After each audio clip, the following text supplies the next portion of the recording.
Welcome to Become a Calm Mama. This is the podcast where you learn practical parenting tools and strategies so you can stop yelling and feel more calm and show up as the mom you want to be. So in this episode, I'm teaching you all about limit setting, which is step 3 of the Calm Mama process.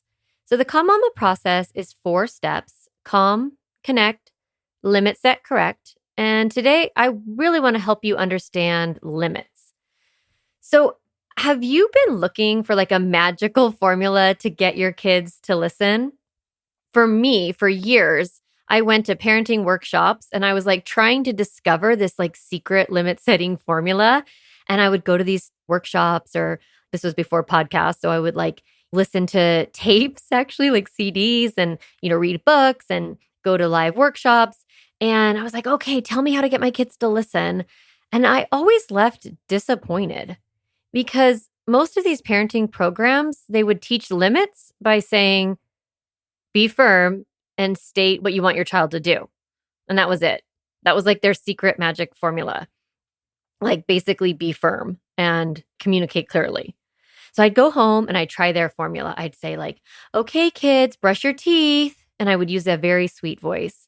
And they would ignore me.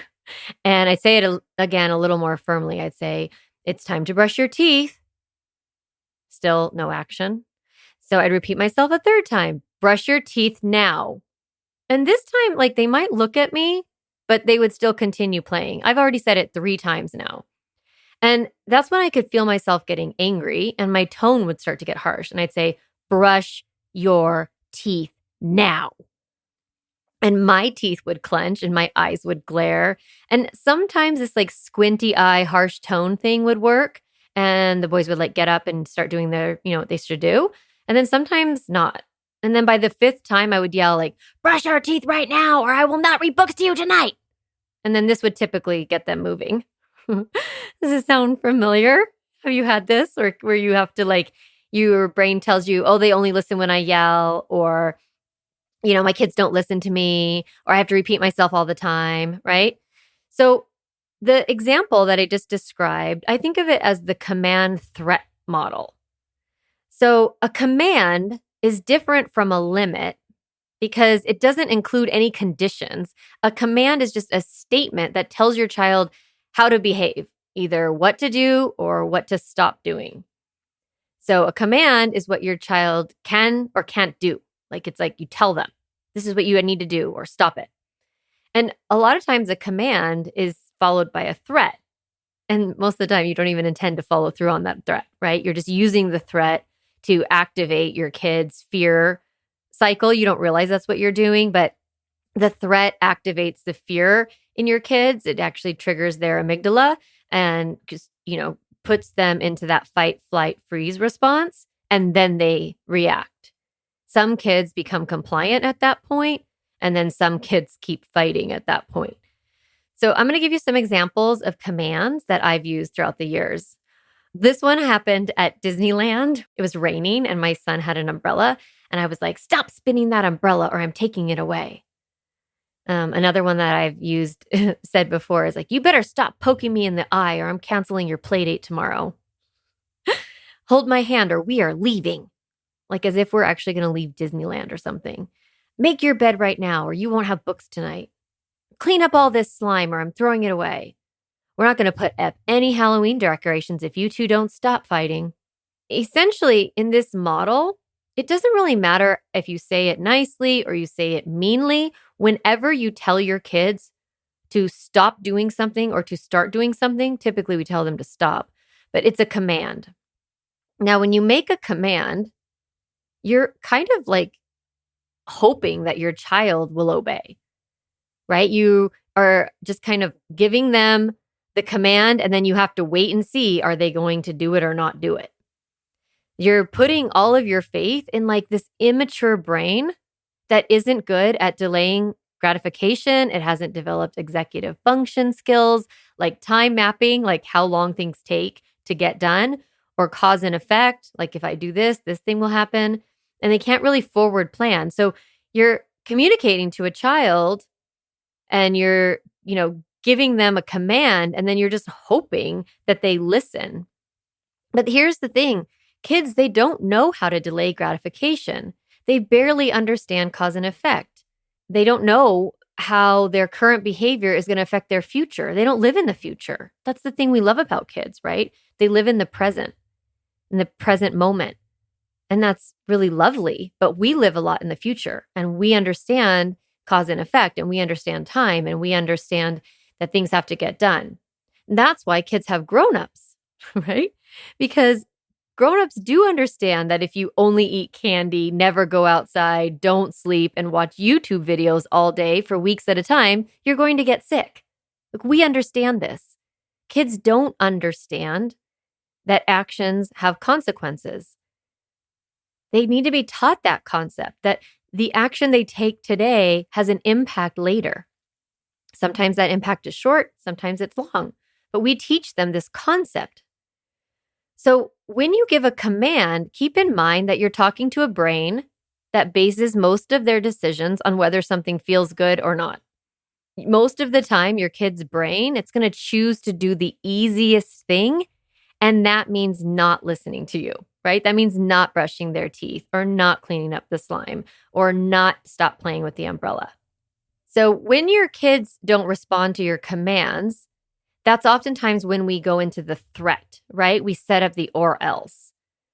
So in this command threat model, kids eventually do follow directions because most of the time as you repeat yourself, you start adding threats to your command. And your threat oftentimes pushes your child into their fight-flight brain and activates their stress response, right? And so then your child is following the command, they're obeying, they're listening because they feel threatened. Or they refuse to do it and they start fighting with you, right? And now you're in this big conflict with your kid. Most of us were brought up using this command threat model. Like our parents, grandparents, teachers, coaches, basically any authority, they used either fear or criticism or judgment or pain to control our behavior. There was a lot of do it or else. Now, these strategies, like these command threat model, it worked to get us to obey, especially when we were in front of other people, right? Like we would listen to our parents. But what it didn't really help us learn how or what to do was to think for ourselves.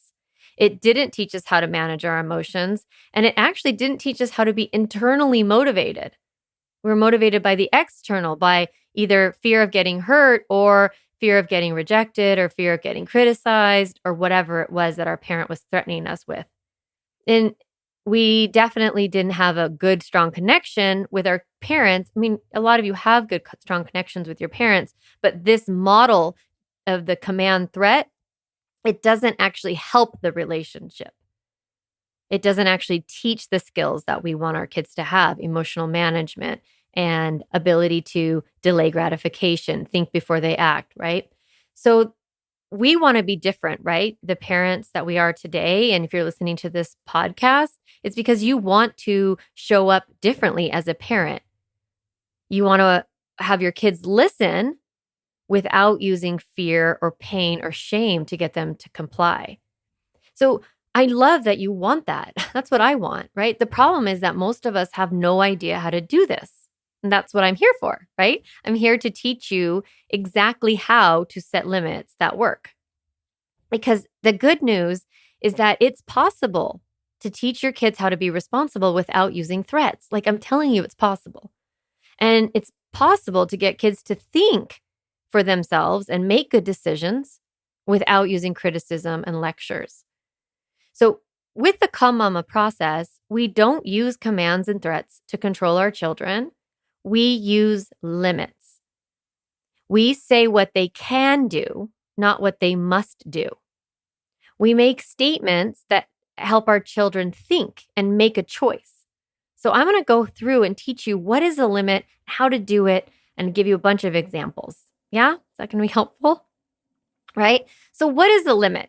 Okay, I kind of said it. A limit is what your kid can do or what you are willing to do under certain conditions. And a limit includes the conditions that you're committed to following through with. So it's not an empty threat. It's an actual container that your child can behave within this container. This is what is allowed, and these are the conditions or circumstances that you can get that thing or do that thing, or that I will do that thing for you. I'm going to give you lots of examples, I promise. So the limit setting formula that I teach, it helps your kids access thinking and planning instead of being reactive and being that survival part of the brain. We actually use limits to teach executive function, to teach that higher learning, the bigger part of the brain, the prefrontal cortex, right? Activating that. So we set our limits and they move our kids to think and not react. So how do you do that, right? That's probably what you're thinking, like, okay, tell me. So I use this limit setting formula. I have it in my online course, a whole module on this topic. And we're going to talk about it a lot on this podcast. But let me tell you simply, the limit setting formula is this: what your child can do plus the conditions equals a limit. Or what you will do plus the conditions equals a limit. Let me give you some examples, and this will make a lot more sense. Okay, so remember our examples of commands from earlier? A command is a statement that tells your child how to behave, either what to do or what to stop doing. So now I want you to notice when I give you these next part of these examples, how a limit is different because it tells your child what they can have or get under certain conditions. So let me give you examples. Remember the first one? Stop spinning that umbrella or I'm taking it away. That's a command. The limit would be, you can hold that umbrella as long as it does not spin. So we are taking the stop spinning that umbrella and with the threat, like the command threat.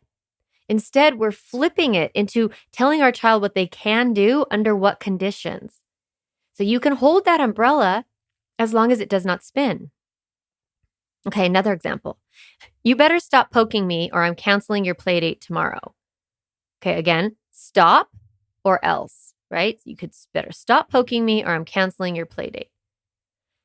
This happened when I was laying next to my son at bedtime. For some reason, he kept poking me in the eye. So instead, I flipped it and I said, I will lay here as long as I don't have to worry about being poked in the eye. So I'm telling my child what I'm doing and the conditions I'm doing it in. Now, what happens if he pokes me in the eye again? I stand up, right? I just have to get up and, I can just say, oh, I don't want to lay down and worry about getting poked in the eye. So I communicate what I'm willing to do under what conditions. If it's not kept, that's not a problem. Here's another one. Hold my hand or we are leaving. All right, so that's a command threat. Here's the flip. You are welcome to walk without holding my hand as long as you walk next to me. Something like that, right? So you're kind of telling your child what they can do. I used to say to my kids, you can either hold my hand or I'll hold your shirt. So the idea was that no matter what, I'm going to be holding you. Another one from the earlier, make your bed right now or you won't have books tonight. I say, books may be read on made beds, or I read books on made beds. So, you give your kid that limit and then you let them fail or let them succeed. And then that evening, you don't read books. Okay? So it's like the limit and the conditions. And if they don't keep it, the consequences built in. Clean up this slime or I'm throwing it away. Clean up these Legos. Clean up these dolls. Clean up whatever you have, right? Clean it up or I'm throwing it away. Or you can say, I will serve a snack once the slime is cleaned up from the table. Now, what's really funny about doing the limit setting formula this way is the brain, it likes it when things make sense and it likes when it knows what it's supposed to be doing. So the brain will be like, oh, I can get a snack once I clean up. Okay, so I should clean up. It starts to problem solve for itself. Even little kids, 3 years old, 2 years old can do this. And then obviously all the way up to teenagers. Last example, we won't put up any Halloween decorations if you two don't stop fighting. We're not going to put up this stuff if you guys can't quit, Or, hey, you two are welcome to help put up these decorations as long as there's no arguing. If they want to help and they want to figure out where to put the skeletons and all the things and decorate for Halloween, you're happy to let them do that as long as there's no arguing. There's arguing. Oh, looks like we're going to have to not do Halloween decorations right now. Now, in all of the examples, the result of the action, like the result of the limit, is communicated in the formula. So like the consequence is explained very simply. You're telling your child what will happen if they don't follow the limit, if they don't keep the conditions. They're not going to get the thing. So what happens if your child doesn't keep the limit? It's a consequence. Now, I like to think about consequences in this way because I don't use punishment or pain or shame or anything like that. But we do use logic when we teach our kids how to think. We do use results and impacts and let our kids experience the impact of their actions. So I like to break words down. It's one of my favorite things. So when I think about the word consequence, when you break it down, you get sequence. And con is Latin for with. And of course, you have sequence is the thing that happens next. So I want you to think about a consequence as with sequence, the result of an action. So I'm going to talk more about this in the next episode when I teach about step 4 of the Calm Mama process, correct? But for now, I want you to really just think about like, what is the impact? What is the result of this decision? If my child keeps poking me in the eye, what's going to happen? Like, I'm not going to lay down. If my kids keep arguing about the Halloween decorations, we're not going to do Halloween decorations right now. So it's like the thing you want to threaten, you can actually just communicate they're not going to be able to get that thing if they don't keep the condition. When I first started learning how to apply the limit setting formula, I had to do a lot of catching myself. Like first the command would just fly out of my mouth. I'd be like, stop it, sit down, don't do that, get up, go here, do this. And then I would like catch myself and I would flip the command into a limit. I would have to think like, okay, what can they do? Or what am I willing to give them or let them have? What do they want? And what are the conditions that they can get that? So I'd have to really like flip it and think.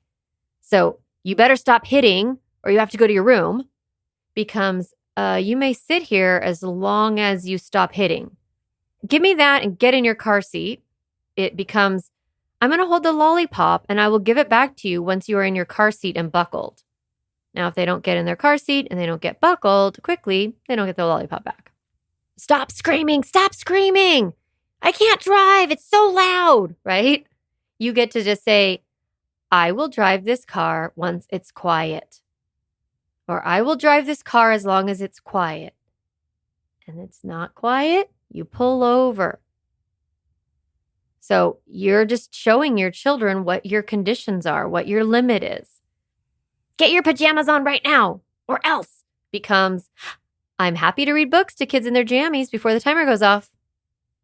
So it's okay if it takes you a while to get the hang of this. It requires a little more thinking on your part. And that's why practicing the tool of the pause break that I taught in the Calm episode is really important, because it's really hard to set limits when you're activated and in your stress response. So I really want you to be gentle with yourself. And we're going to talk about this concept of limit setting a lot on this podcast. Like this is something really important to me that you master so that you can truly feel calm, right? The point of our podcast is become a calm mama. And a big part of that is having a lot of clarity around limits and teaching your kids to think and act responsibly. And how do you do that? That's what I'm here to teach you. So be really gentle with yourself because I'm here to help you, and it is going to be a process. Now, the moms in Calm Mama School that work with me, they get instant access to like an entire module on limit set. And I coach on it all the time during the live group coaching calls and in our private Facebook group. Some of the moms like have said it's like learning a new language, and it kind of is. So I really would love to get you into Calm Mama School so that you can get the support you need and get all of the training. Like we're going to roll these out in the podcast for sure. But if you want to like get it now, you can get it now. Like it's all in that course. So you can sign up today. You can watch that limit setting module and then come to coaching this week and get support right away. So in order to do that, you go to www.calmmamacoaching.com/school and you can enroll.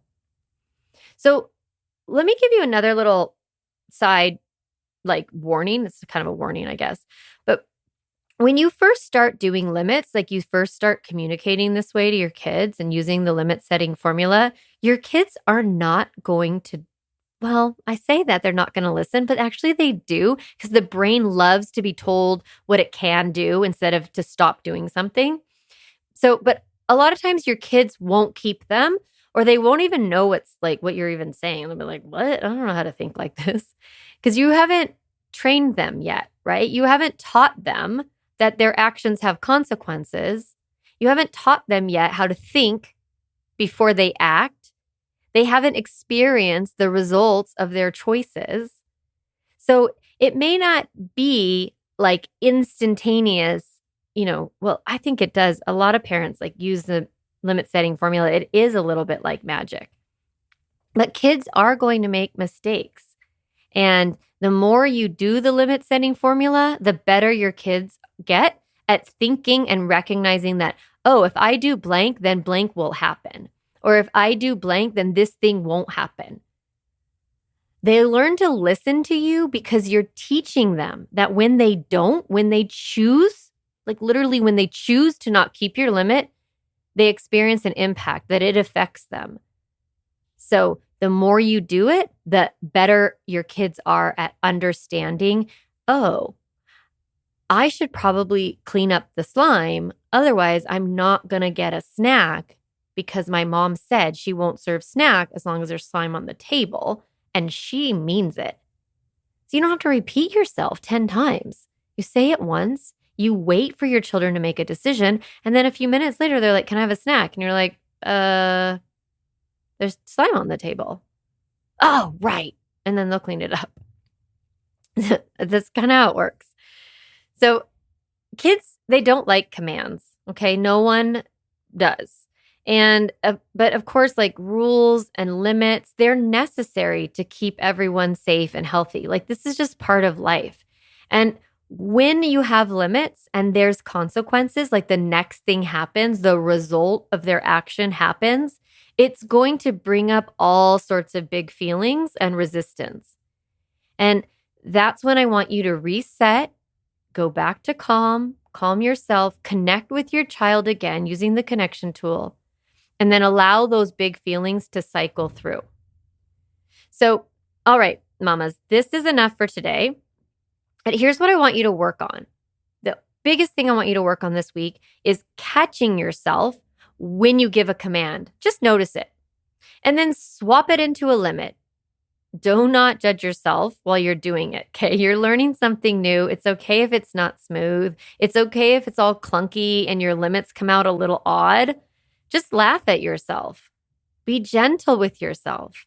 And keep coming back to the podcast each week, each Thursday, for more support. All right, everyone. I'll see you next week. Hey, mama, if you've been listening to this podcast and thinking, oh my gosh, yes, I'm so ready to get out of this chaos and create more peace in myself and in my family, then I want to invite you to join Calm Mama School. It's my lifetime membership program where you learn how to stop yelling and feeling overwhelmed by parenting, teach your kids how to manage all of their big feelings, and set limits that actually work. It's lifetime access for getting everything you need to have the family you want and become the mom that you're meant to be. No matter how old your kids are or how chaotic your family is right now, I can help you create peace and joy in your home. To join, go to calmmamacoaching.com and get instant access to my online course and start coming to weekly coaching calls this week. I can't wait to help you transform your family. See you there.